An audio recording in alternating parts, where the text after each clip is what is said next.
Oi, Olá, e tudo aí? bem?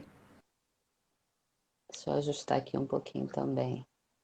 Bem-vindo, que bom te ver. Já faz um bom tempo que a gente não se encontra ao vivo e a cores.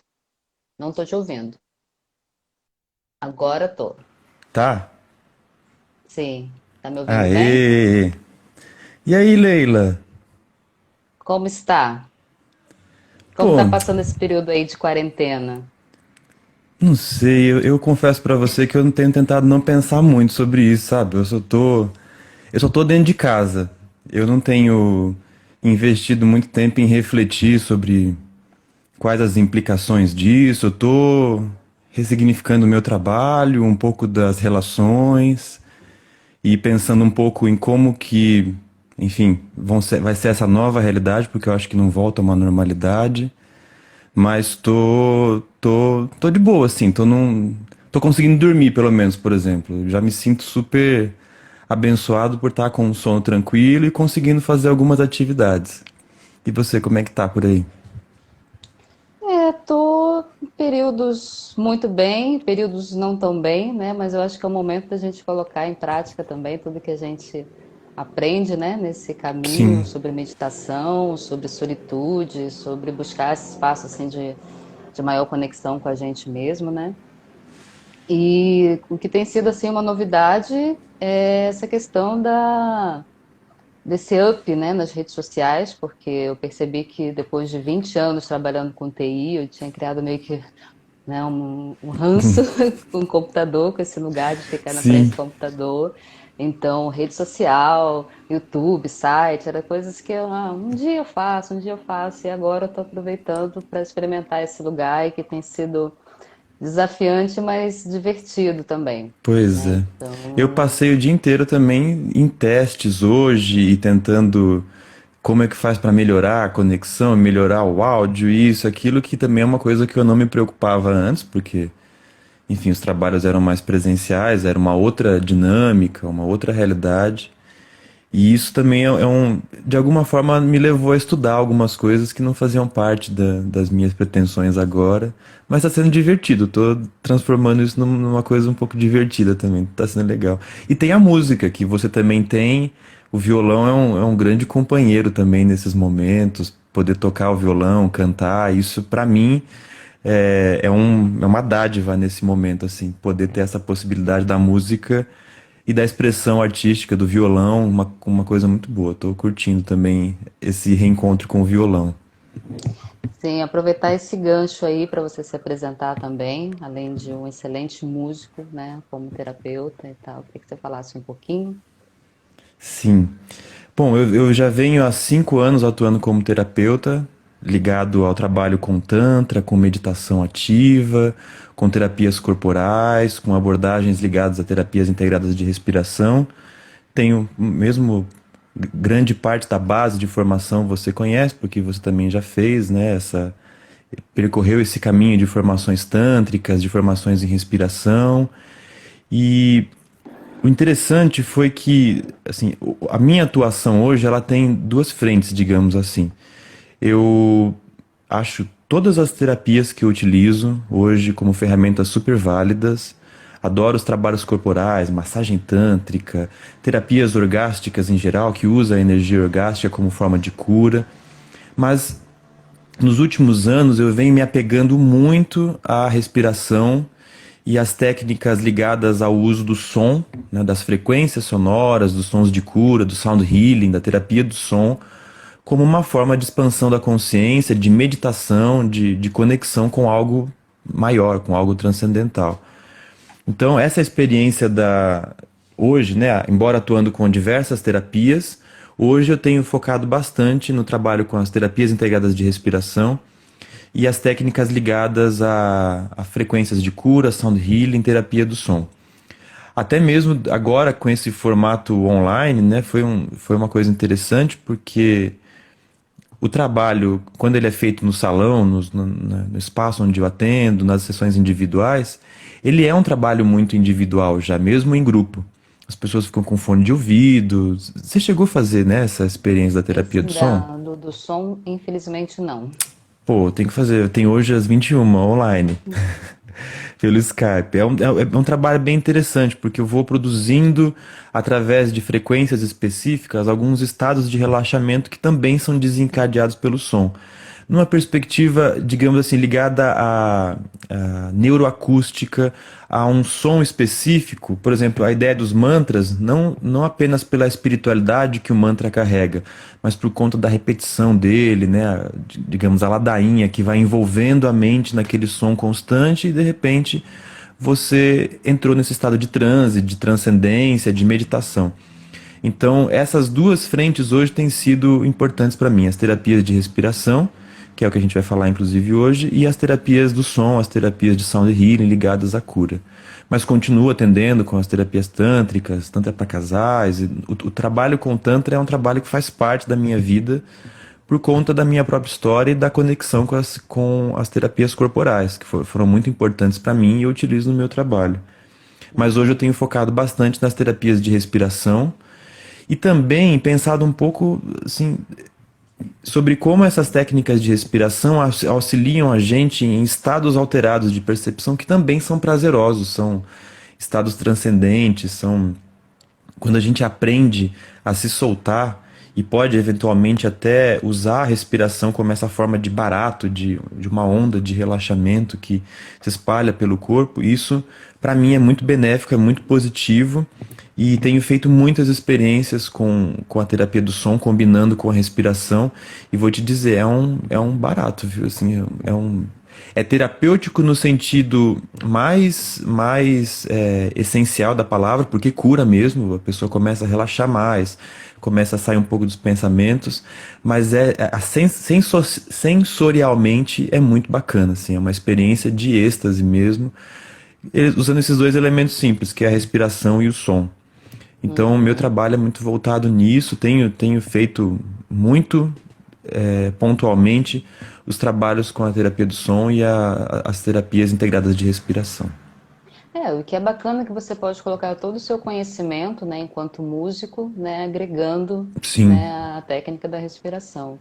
Eu já fiz um trabalho com música com você, que foi aquela experimentação do Kairos, né, do postal de respiração, e a música também é uma ferramenta muito importante dentro do processo terapêutico, né, de modo com geral. certeza. Então, eu quero muito experimentar esse seu trabalho. E é muito interessante porque quando a gente fala de respiração, são diferentes técnicas, né? Diferentes abordagens, diferentes tipos de respiração. Hoje você trabalha com algumas, né?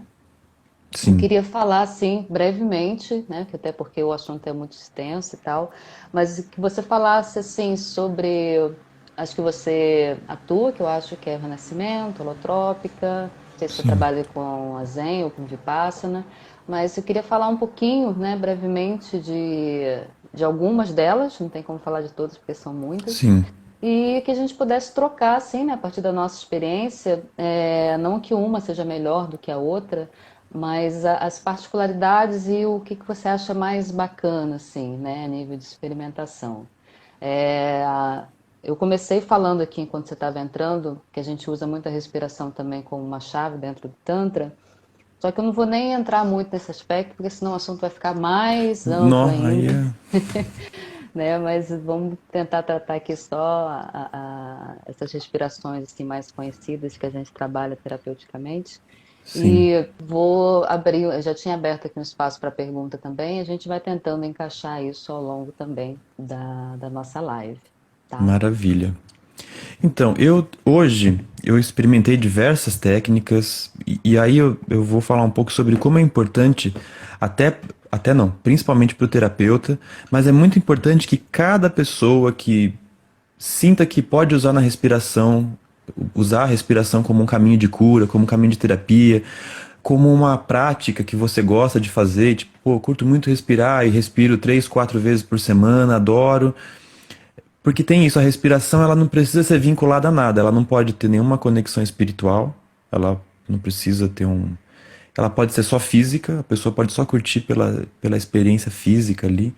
Então, de todas as técnicas, eu acabei criando uma maneira de, não sei se de explicar ou de sintetizar como que é a experiência com a respiração, usando os dois extremos, digamos assim, dessa experiência, que é a respiração circular, respiração conectada, o rebirthing, que é a respiração lenta e profunda, que pode ser pelo nariz ou pode ser pela boca, ou intercalando os dois, mas ela é lenta e profunda.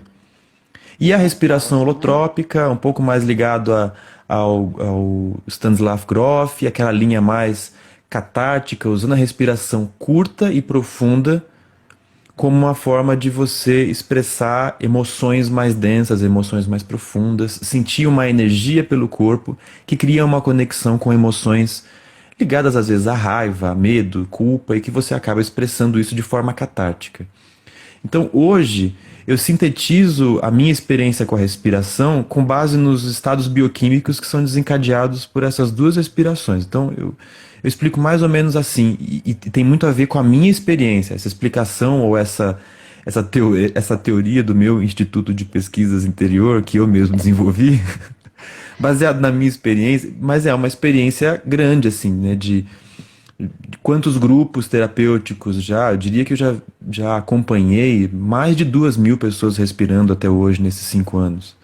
Observando ali o corpo, vendo o que acontece, o que não acontece, pegando feedbacks da pessoa para que ela me diga, olha, eu acessei uma memória, eu estou me sentindo muito mais tranquila com essa memória, como se houvesse um perdão, uma ressignificação, o que quer que seja. Então, com base nessa experiência, e a gente tem toda uma literatura para justificar isso, e eu recomendo ou ler o Leonard Orr, as obras do Leonard Orr, Stanislav Grof, ler coisas do Alexander Lowen, do próprio Reich.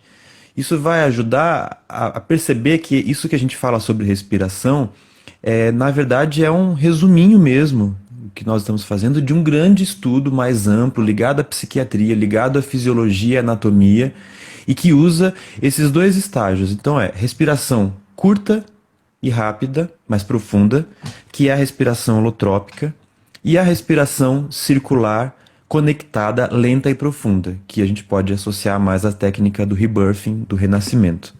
Eu tô com a minha gatinha aqui, ela tá brincando com os fios, querendo caçar tudo.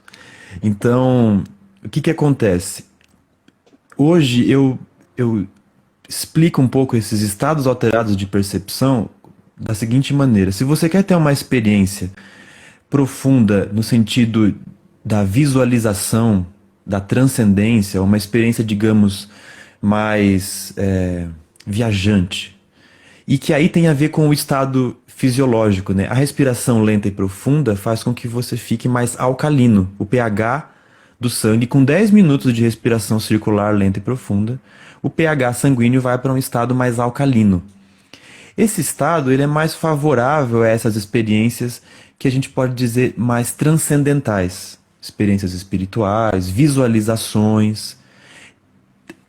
É espiritual, mas ela tem a ver com essa particularidade bioquímica do nosso organismo que rapidamente se altera. Mesmo que a pessoa não tenha uma alimentação muito boa, mesmo que ela não do ponto de vista do equilíbrio fisiológico, uma pessoa hipertensa, uma pessoa com sobrepeso, isso vai interferir na experiência? Não. Talvez interfira o tempo da hiperventilação, para você criar um movimento de respiração até que a energia se manifeste. Mas não tem alteração nenhuma. Você começa a ampliar a capacidade do pulmão, abrir os brônquios, os alvéolos, e essa troca oxigênio, gás carbônico, faz com que o pH sanguíneo alcalinize. Isso é mais favorável para ter visualização, para ter experiências de transcendência. Tem uma conexão do estado do pH alcalino com a liberação e a recaptação de certos hormônios importantes para isso, como serotonina, dopamina, ocitocina. Te ajuda a ter esse... Então é uma experiência química que tem essas conexões espirituais, aí você acessa egrégoras, memórias, ancestralidades, enfim, aí cada linha pode caminhar para um lado, explicar de uma maneira. Eu utilizo muito a linha cósmica para falar sobre sermos sementes de estrelas, vidas estelares. Então, para mim, isso é um arquétipo. Embora tenha toda a minha crença, a minha experiência com isso, o que eu vivi, isso é só um arquétipo simbólico que a gente pode recorrer à psicanálise junguiana para falar sobre essas manifestações da mente. E quando você já viu, você já está meditando, porque você já está visualizando coisas, luzes, astros e tudo mais, você já está num transe. Eu não tento muito explicar por que que é isso. Cada um tem uma linha. E você pode usar a linha da espiritualidade de matriz brasileira, você pode usar N situações para conversar sobre isso. E aí, quando eu quero proporcionar uma experiência mais física, no sentido de que as sensações permitam que a pessoa evoque memórias de experiências mais densas e às vezes corporais, porque nessa experiência do renascimento, da respiração lenta e profunda, circular, nós estamos conectados com algo de manifestação do inconsciente, né? Através de arquétipos, de símbolos, de cores, o que quer que isso signifique para você. E quando nós passamos para a experiência do corpo, essa experiência do corpo ela precisa de algo mais tangível, precisa sentir o corpo.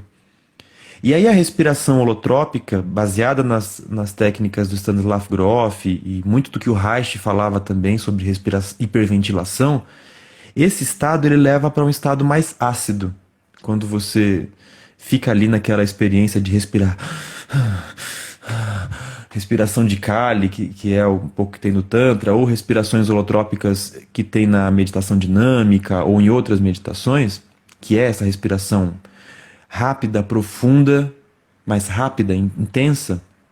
Esse estado é um estado mais ácido. O pH sanguíneo vai para um estado mais ácido. Você produz mais CO2 e isso também é uma outra experiência, é uma outra viagem. Você começa a sentir mais o corpo. Então, essa relação da tetania, por exemplo, que tem N explicações, cada um vai explicar de um jeito diferente, vai dar uma dinâmica diferente. Eu hoje, com base na experiência de trabalho, do que eu vejo nos atendimentos, para mim isso é uma conexão simbólica de uma memória com uma experiência corporal. Com base no que eu vivenciei e no que eu já li do Grof, no que eu já li do Lowen, do que eu já li do Reich. É como se nós precisássemos, na terapia corporal, despertar uma sensação que tem a ver com controle, que tem a ver com... E aí isso despertasse emoções ou memórias que têm a ver com essas situações, que geralmente são situações traumáticas, ligadas a experiências que a gente teve e que ao revivê-las nessa perspectiva do sentir, você começa a ressignificar, porque você está num ambiente seguro, as coisas estão acontecendo de uma maneira onde você consegue se perceber. Não é um medo real, é um medo de algo invisível, de algo que não está ali no agora, na presença. É uma memória, tem a ver com o passado, tem a ver com uma ansiedade, com o futuro, com o medo de alguma coisa. Então essas conexões, essas pontes que a gente faz entre uma experiência, entre uma sensação e uma memória, uma circunstância, isso é a parte terapêutica. Você nem precisa necessariamente entrar nessa parte, porque só a respiração por si é boa, seja a lenta e profunda, seja a rápida e profunda. Por si só, ela já vai te trazer um equilíbrio dinâmico, né? A homeostase, você vai sentir um equilíbrio no corpo. Porém, essas outras conexões que a gente faz é o que é a terapia, para além da prática da respiração. É fazer a conexão com memórias ancestrais, arquetípicas, com os insights, né, inlights, enfim, como é que a gente chame isso. Mas essas visualizações internas que são manifestações do inconsciente e que às vezes tem a ver com o dia a dia. Tem a ver com uma mudança de postura, tem a ver com um olhar diferente. Nós terapeutas, e aí eu acho que é uma questão de ética, nós não podemos, se não tivermos habilitação para isso, entrar no mérito da interpretação desses sinais, desses símbolos, desses arquétipos.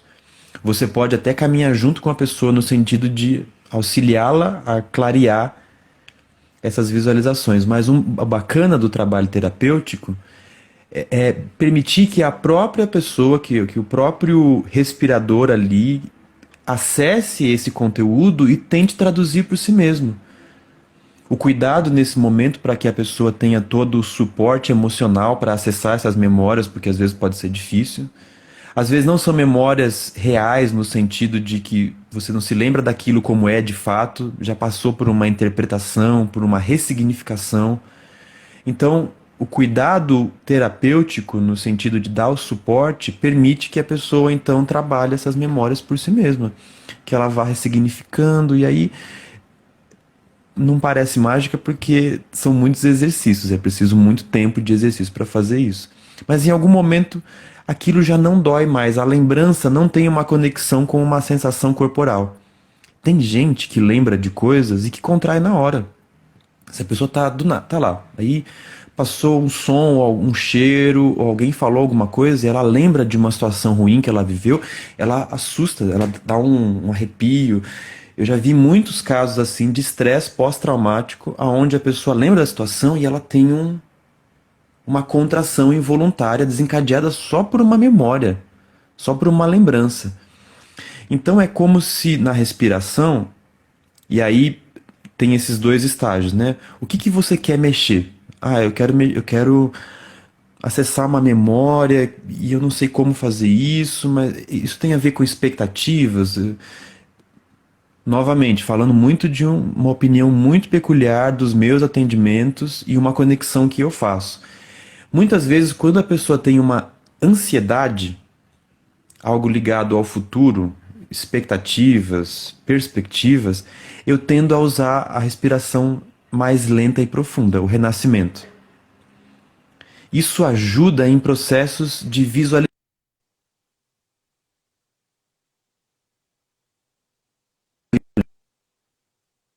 sonho lúcido de uma forma mais intensa. Se vocês quiserem entender um pouquinho mais sobre o quão importante é o sonho lúcido em processos de cura, eu recomendo a literatura do Siddhartha Ribeiro, que é um neurocientista muito bom. Ele tem um livro chamado Oráculo dos Sonhos, que eu não li inteiro ainda, mas já peguei os fragmentos que são necessários para entender um pouco esse processo. Mas é muito bom conduzir o sonho, que é o que a gente faz na meditação guiada, na meditação transcendental, e que você usa lá as visualizações.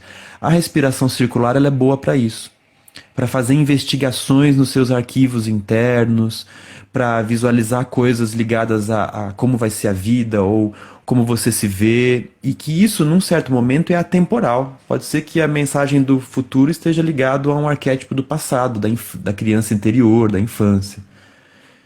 E aí, quando eu quero trabalhar algo mais ligado a algo que já passou, já tem uma marca disso, não tem, é indelével, não tem como você. É como se você tivesse que ressignificar. Eu geralmente começo com a respiração rápida e profunda, que é a respiração holotrópica, porque eu preciso trazer algo do físico, do sentir. É esse sentir físico que vai me dar a ponte, que vai fazer a conexão com a ressignificação dessas sensações. Então é como se, ao colocar a pessoa para respirar, fazer a respiração holotrópica, essa contração involuntária, esse formigamento que é apenas bioquímico, é só do resultado da hiperventilação. É como se esse primeiro fenômeno, digamos assim, fosse o indicativo para começar a acessar memórias que estão guardadas, que tem registro físico, que tem registro no corpo. E aí a pessoa então vai para um outro lugar, ela vai para um outro espaço de ressignificação, de transmutação, ou do que quer que a gente chame isso. Então hoje eu tenho feito muito isso, essas duas conexões. A respiração circular e profunda ligada a experiências transcendentes, experiências místicas, que podem ter ou não essa conexão espiritual. Aí vai muito da condução, do tipo da pessoa, de qual é a crença dela. Eu consigo transitar isso, até por ser teólogo por formação, eu já tenho uma linguagem que utiliza desses caminhos da espiritualidade, do budismo, de religiões brasileiras e tudo mais, da própria Bíblia como símbolo religioso. Então, para mim, isso tudo é muito simbólico, não tem a ver com não é o discurso em si, mas é qual linha metafórica que eu vou escolher para desenhar esse cenário do inconsciente. Nessa tela vai se manifestar coisas que vão ajudar no processo de cura. E quando eu quero trabalhar coisas corporais, traumas, abusos, eu geralmente trago um pouco mais da respiração holotrópica, às vezes associada a movimentos, então respiração holotrópica, fazendo o giro tântrico, mas sozinha, a pessoa sozinha, fazendo a respiração holotrópica e o giro como uma forma de estabelecer um eixo. E aí eu sempre faço essa conexão de que o movimento tem a ver com um símbolo representativo daquilo que eu quero que a pessoa trabalhe em si mesma. Eu sempre faço essas conexões. Então hoje, e eu acho que eu consegui aí sintetizar um pouco essas duas linhas, né? Essas duas principais linhas.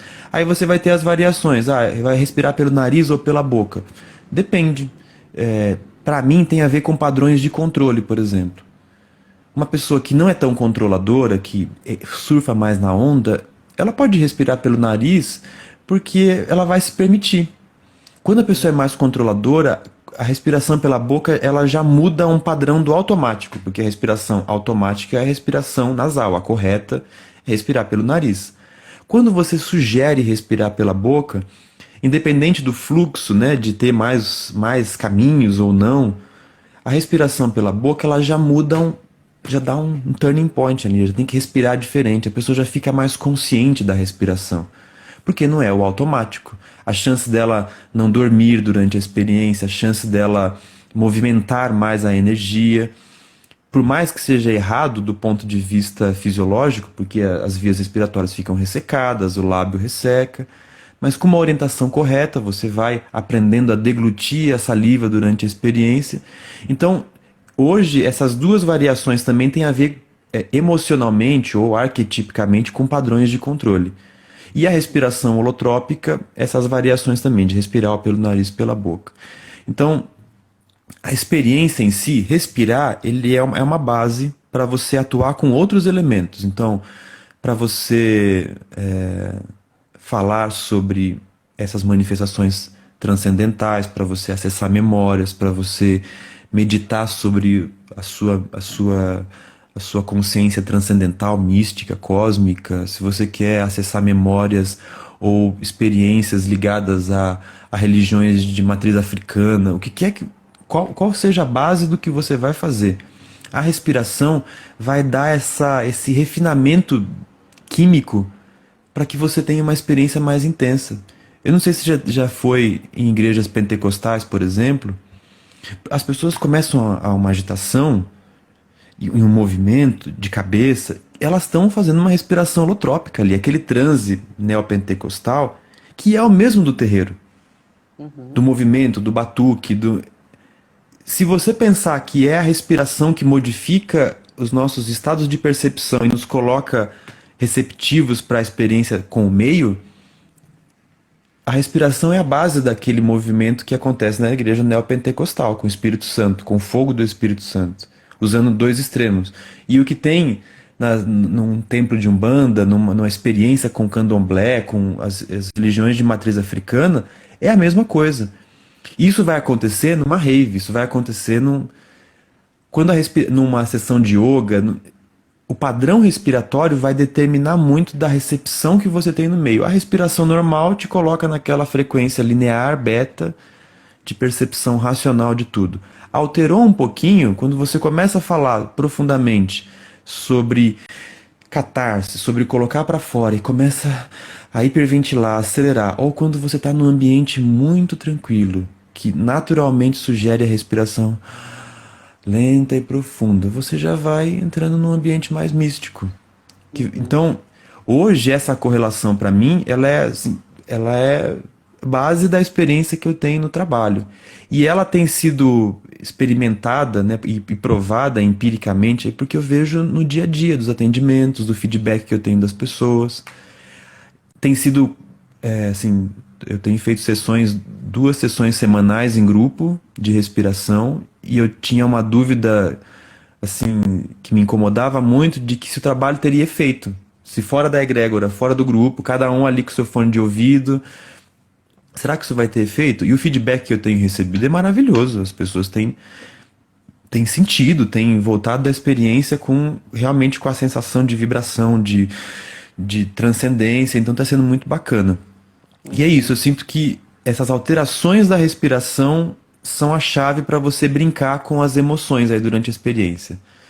Não sei se deu para entender, se deu para pegar aí um Sim, pouco. sim, eu acho que sim. É, quer dizer, para mim sim, né? Não sei se alguém botou alguma dúvida aqui, depois eu dou uma olhadinha. Algumas você já automaticamente respondeu, sobre a diferença entre a circular e a holotrópica, ou sobre a respiração pelo nariz ou pela boca. E algumas questões interessantes enquanto você estava falando. é, eu também trabalho um pouco dessa forma, assim, de dar essa autonomia, né, para quem está respirando. E é uma coisa que o Groff fala muito, né, dentro da prática da respiração holotrópica, que é dar o espaço para que as pessoas se conectem com o próprio curador interno, né? Então, a partir do Sim, que é movimentado, né, nesse processo da respiração, seja uma liberação, uma catarse, um choro, um prazer, a ideia é, dentro do papel do terapeuta, né, no meu entendimento, justamente você está ali dando suporte, né, mas é um suporte e ferramenta para que a pessoa possa entrar na própria experiência. E que você falou de tetania também, que é bem interessante, né? Não sei se as pessoas sabem, tetania, como a Yama estava falando, com o processo bioquímico que acontece, né, no teu corpo, né, o nível de oxigênio, de gás carbônico, muitas vezes isso tem uma série de reflexos no teu corpo, né, o formigamento, tetania é quando você sente, como se a musculatura, né, das tuas mãos, dos teus pés sofresse um encurtamento.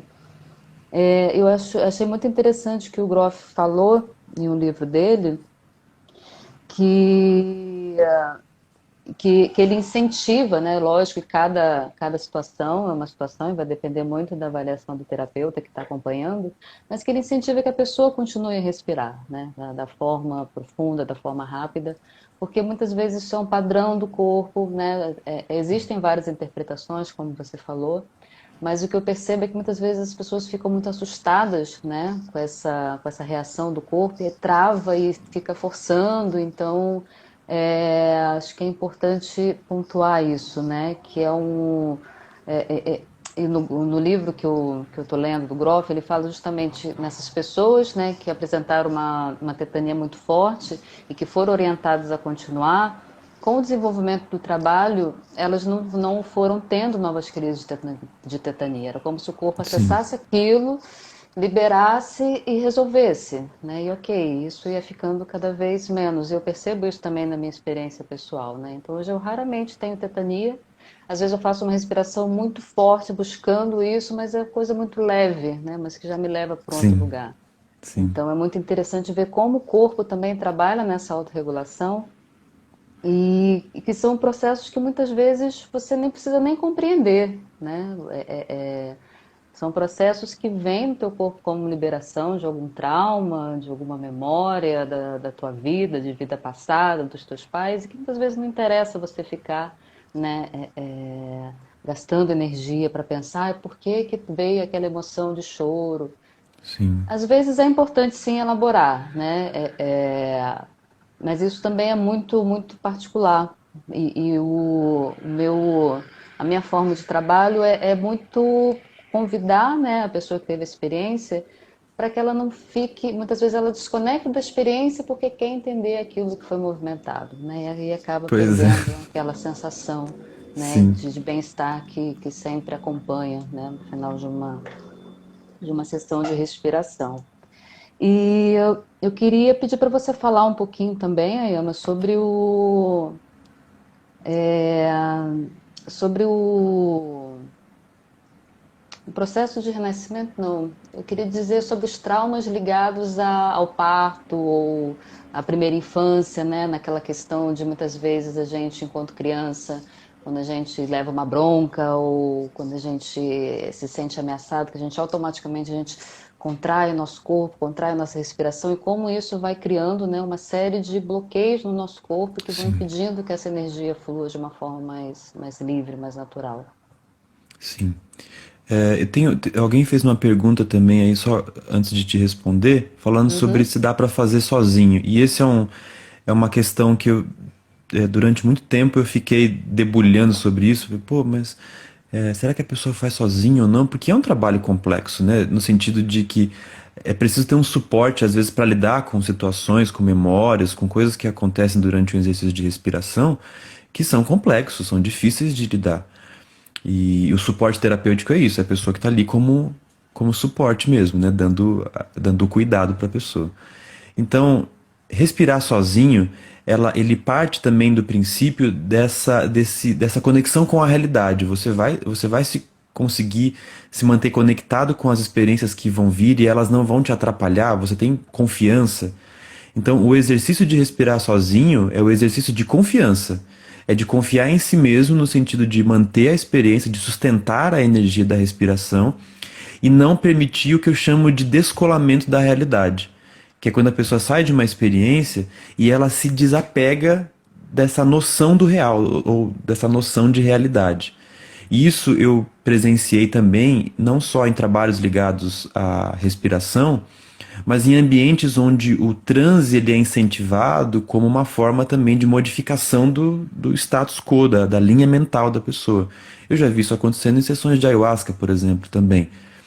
Esse descolamento da realidade, da experiência transcendental e a manifestação do aqui e agora, né, do estado de presença, ele é fundamental para que a saúde mental de quem respira fique boa, para que haja equilíbrio.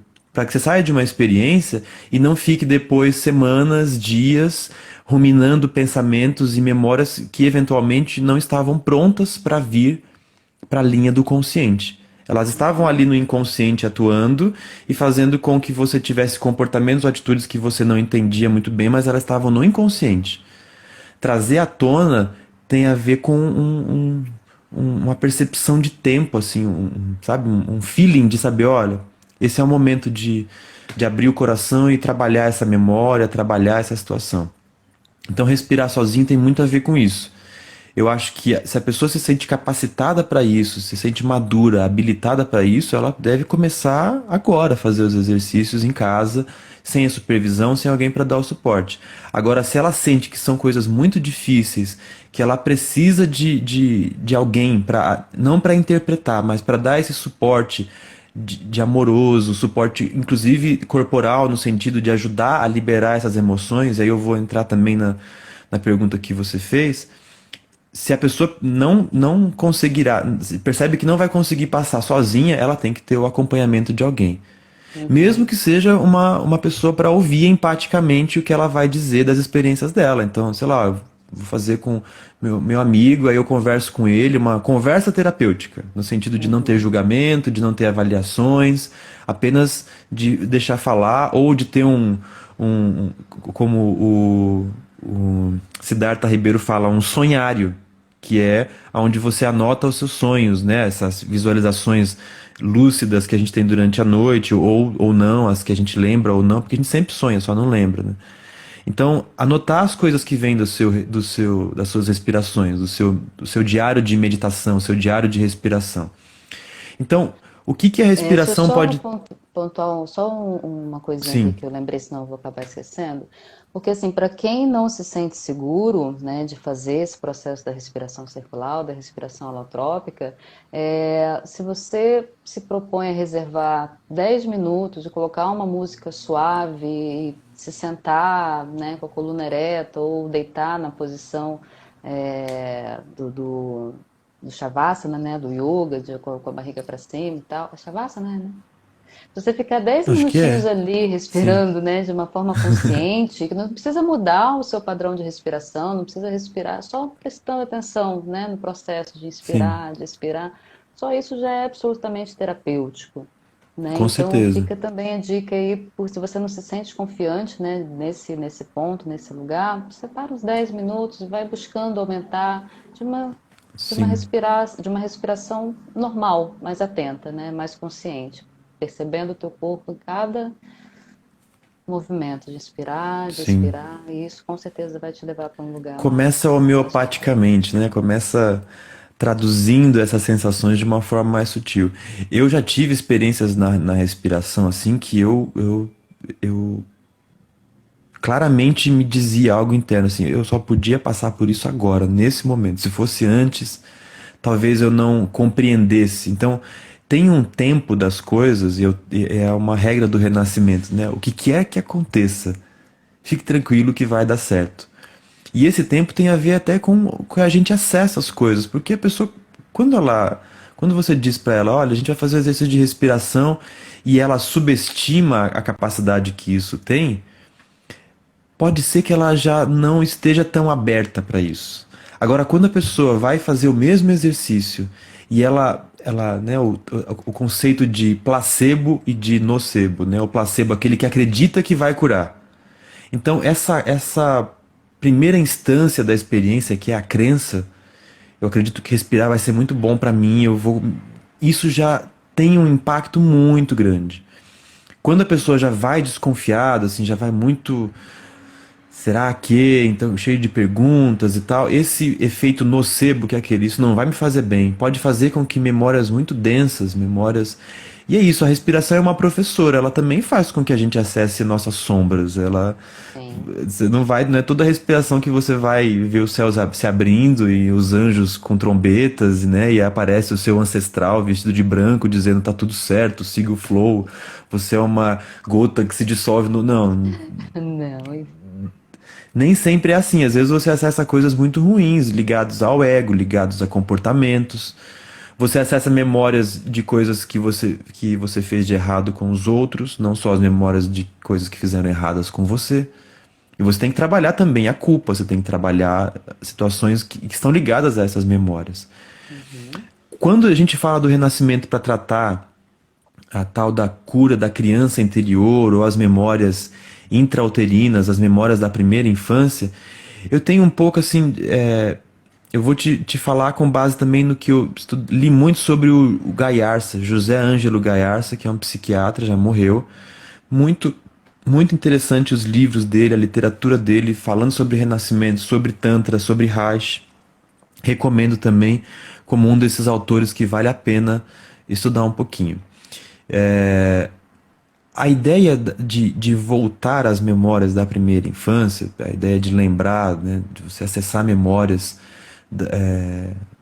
intrauterinas, memórias das primeiras fases da vida e de curar esses traumas que estão ligados à não aprovação, ao abandono. Quanto tempo você ficou chorando sozinho, sozinha, sem ninguém te acolher?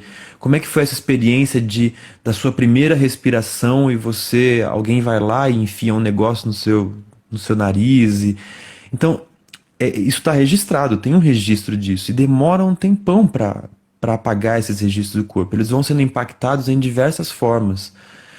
O choro, a expressão da dor, tudo muito exagerado, porque é muito sofrido você se dar conta desse corpo e perceber que ele dói. É dificílimo.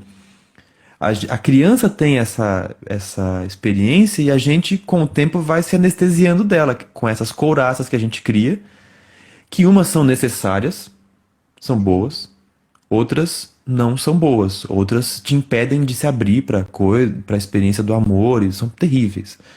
Então, essa experiência da dor, assim, né, de você usar o renascimento para curar os traumas da primeira infância, a experiência eu tive, para mim foi muito claro, porque teve um momento da minha vida em que eu comecei a tomar remédios para dormir, remédios para ansiedade, e eu tinha uma sensação que tinha a ver com uma sensação de conforto nos medicamentos. Ó, que louco isso. Os medicamentos não eram tanto o efeito que ele me dava, mas saber que eu estava tomando um remédio que mexia com o meu sono, com os meus neurotransmissores serotoninérgicos, dopaminérgicos, aquilo me dava uma sensação de conforto quase maternal. Aí um dia, numa respiração, eu acessei essas memórias da primeira infância. E eu sentia circular pelo meu corpo quase. Eu não sei te dizer se era uma memória intrauterina ou se era uma memória assim, eu tava muito fechadinho, assim, muito quentinho. E a respiração, obviamente, era uma respiração em posição fetal, eu já tava com cobertor, todo encolhidinho ali. E eu acessei como se o meu corpinho ali de criancinha tivesse sentindo um prazer em saber que estava circulando algo bioquímico pelo meu corpo que tinha a ver com os remédios. E eu perguntei para minha mãe se ela já tinha tomado algum tipo de remédio desses para dormir, algum antidepressivo, quando ela estava grávida e quando eu estava amamentando. Ela falou assim: tomei diazepam para dormir, porque eu não estava com sono muito ruim. Tomei na sua gravidez, que a médica receitou, e tomei acho que tomou um outro remédio, fluoxetina, não sei, algum medicamento assim. Que eram os medicamentos que eu tomei na vida adulta. Então, falando um pouco da minha experiência com o renascimento, de como ela me ajudou, porque chegou um momento em que eu abandonei esses medicamentos e o renascimento foi fundamental para isso.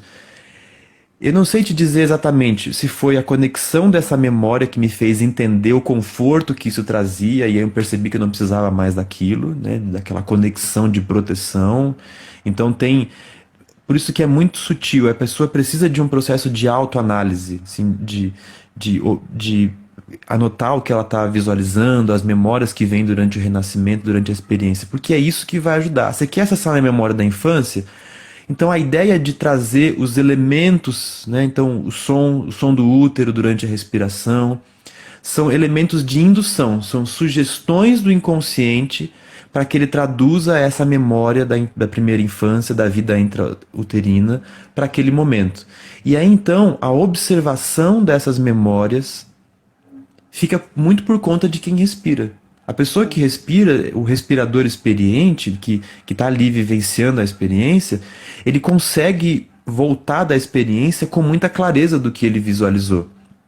Então eu vi aquele em algum momento, e é essa memória que ajuda a ressignificar, de certa forma, essas experiências ulteriores e anteriores, assim, de você perceber como que a sua inserção nesse corpo, né, a consciência da energia que circula pelo seu corpo, se deu de uma forma tão abrupta, porque a infância tem experiências abruptas, não tem como não ser. Você tá saindo para o mundo. Uhum. Eu indico muito, a gente assistiu em processo de formação, não sei se a gente assistiu na formação de renascimento que a gente fez, e sempre a Bela utilizava o renascimento do parto. Uhum. Não sei se você deve ter assistido. Sim. Essas memórias, assim, elas estão encalacradas no corpo porque é a primeira defesa que a gente cria de algo que a gente não sabe o que é, a gente não entende. Já há uma reação, já há um funcionamento orgânico ali de experiências difíceis que estão sendo registradas e armazenadas e que elas são, de alguma forma, filtradas conforme a gente vai crescendo para que o impacto disso na mente linear seja menor, mas no corpo fica. Essas couraças, elas vêm desde cedo. Então, a melhor tradução para isso tem a ver com essa correlação que eu faço das terapias de respiração com os elementos do movimento. Então, tem alguns movimentos simbólicos que têm a ver com isso. Eu diria que quando a gente respira mais aqui no peito, por exemplo, e aí eu utilizo um pouco também esses 3 níveis da respiração para tentar traduzir melhor certas emoções. Quando é algo mais denso, eu peço para a pessoa respirar mais embaixo, a respiração diafragmática. É como se isso remetesse a um aspecto mais das entranhas do seu ser. E quando eu quero lidar com algo, e eu posso usar eventualmente a respiração intercostal aqui para trabalhar algo ligado a um aspecto fisiológico, até de neutralidade, digamos assim. Uma respiração mais linear. E quando eu quero trazer algo mais emocional, eu crio essa conexão da respiração mais no topo. Essa respiração no topo é como se ela ativasse aspectos do coração como esse símbolo de um centro emocional. E aí a gente se conecta com sensações e experiências diferentes. Tem muito a ver com todos esses profissionais, esses teóricos que a gente mencionou aqui. Um pouco do John e Eva Pierrakos também, que eu já li, Pathwork, Caminho da Autotransformação, e algumas chaves que eu percebia nisso. Mas sempre quando eu falo do arquétipo da infância, eu só trago ele à tona se a pessoa precisa muito do passado para trazer uma cura. Porque aí eu já entro na linha multidimensional ou na linha cósmica, tentando tirar um pouco a mente desse lugar de voltar para o passado. Se você precisa voltar para o passado, se você precisa curar a tua criança interior, a gente vai curar. A gente trabalha com essa criança, a gente reconstrói esse cenário. Mas se a pessoa já tem uma experiência existencial, filosófica diferente, ela já vai entender que esse passado não existe mais. E essas marcas que estão aí são de memórias que já foram desconstruídas, que já foram ressignificadas. O que você tem que fazer é voltar a sua consciência para o seu corpo e deletar essas memórias, quebrar essas placas emocionais que foram estabelecidas, que em algum momento foram úteis no sentido de defesa, de aprender a experiência com o mundo externo, e que agora não precisa mais. Agora você já pode se liberar, abrir espaço para isso. É aí que eu faço a conexão com movimentos muito simples, como o movimento da Kundalini, por exemplo. O movimento do chacoalhar, trazendo um pouco também a experiência da bioenergética, do Lowen, que é o que melhor sintetizou para mim essa coisa da couraça emocional, né, que pega no corpo. A combinação da respiração e os movimentos de chacoalhar como um elemento simbólico para quebrar, dissolver, tirar essas placas, essas emoções que ficam sedimentadas, encouraçadas, para mim são os que têm os resultados mais interessantes, mais bacanas. Eu uso sim a linguagem da criança interior, da criança ferida. Acho que ela funciona, principalmente quando a experiência do interagente tem a ver com essa consciência, digamos assim. Porque se a sua criança dói dentro de você, você tem que curar ela. Senão, mais uma vez, vai ser a criança que chorou e ninguém fez nada. Mas tem um outro conhecimento também. Tem um conhecimento que não se utiliza mais desse arquétipo da criança interior. Ele não precisa mais recorrer a essa linguagem da criança interior para entender que as memórias que vieram de toda uma construção ainda estão aí e elas passaram por processos de ciclos, né? A vida não é linear, ela é cíclica espiralada. Por isso que aí vem a ideia do multidimensional. Cada época da sua vida é uma dimensão, uma camada dessa cebola existencial que nós somos. Então, a experiência da dor na infância, ela só é maior porque ela é inédita, tem um ineditismo ali, mas é a mesma experiência de abandono da separação na vida adulta. A gente não sofre tanto mais porque não é o amor incondicional da pessoa que te deu a vida, não é a mãe que te abandonou, que te castigou e tal. Então, é uma conexão assim, como se você já compreendesse melhor que isso acontece, e ao curar a dor do abandono, você cura o abandono em diversas camadas. O Sim. abandono do namoro, mas tem o abandono da não aprovação na adolescência, tem o abandono da mãe, tem o abandono do seio materno, e aí de repente você. Essas dimensões estão todas ali, cíclica espiralada, sabe? É uma espiral aonde todas as suas experiências de abandono estão ali como girando ao seu redor e você está contemplando elas. E essa cura é integral. Uhum. Você ressignifica a experiência do abandono e aí você vai curando, quase que num flashback, assim. Aparece o abandono da vida adulta, o abandono do início da adolescência, o abandono da infância, o abandono de quando você foi largada no berço porque a sua mãe precisava ir no banheiro e você já sofria com isso. E Uhum. essa carência vai sendo entendida. É um entendimento com a alma, eu não sei te E são explicar muito processos que bem. são processos variáveis, né? São processos às vezes corporais, às vezes são processos emocionais, às vezes são Sim, processos mentais. exatamente. Então, na minha forma de trabalhar com a respiração, às vezes eu mesclo, né, de quem vai respirar, né, do meu cliente, do meu interagente, colocar uma intenção, né, por exemplo, eu tenho um trauma da minha infância, eu gostaria de trabalhar isso. Mas tem o lugar também de eu propor uma experimentação sem intenção, somente respirar, Sim. trazer E essa deixar energia para o vir. corpo e deixar que o corpo trabalhe no que precise, né, ser Sim. trabalhado, precisa ser curado. Então, eu acho que a terapia, que as respirações, de modo geral, desde a respiração, né, como eu falei, de você parar 10 minutos, 5 minutos, que seja, fazer uma respiração consciente, uma respiração profunda, até a respiração de renascimento, até a respiração holotrópica, que tem 3 horas de duração, Vipassana. Então, são várias ferramentas assim, e que, de modo geral, elas buscam esse contato mais presente com o teu corpo, né? Essa conexão mais atenta com o Sim. teu corpo, né? Que de um modo geral a gente está aqui na mente, a respiração é o que conecta a Sim, gente sim. com o nosso corpo. Aí, ama, o tempo passou que eu nem vi, a gente tá 12 Pois minutos é, já de acabar essa live. eu já tenho meditação daqui a pouquinho, às 21. Ah, já faz o convite aí pro pessoal, Pois é, ó, compartilha. agora às 21 horas tem lá no, eu deixei no Stories o contato da Camila, que é a produtora. Você só entra em contato com ela, ela vai te mandar um link da sala às 21 horas do Skype. O limite é para 25 pessoas. Então, você só recebe o link, não precisa nem abrir a câmera, porque como a meditação é guiada, né, todo o áudio, só se você quiser ficar me vendo, né, mas vai chegar um momento que você vai fechar o olho e você não vai me ver. Então, até para melhorar a conexão, a gente deixa a câmerazinha desligada.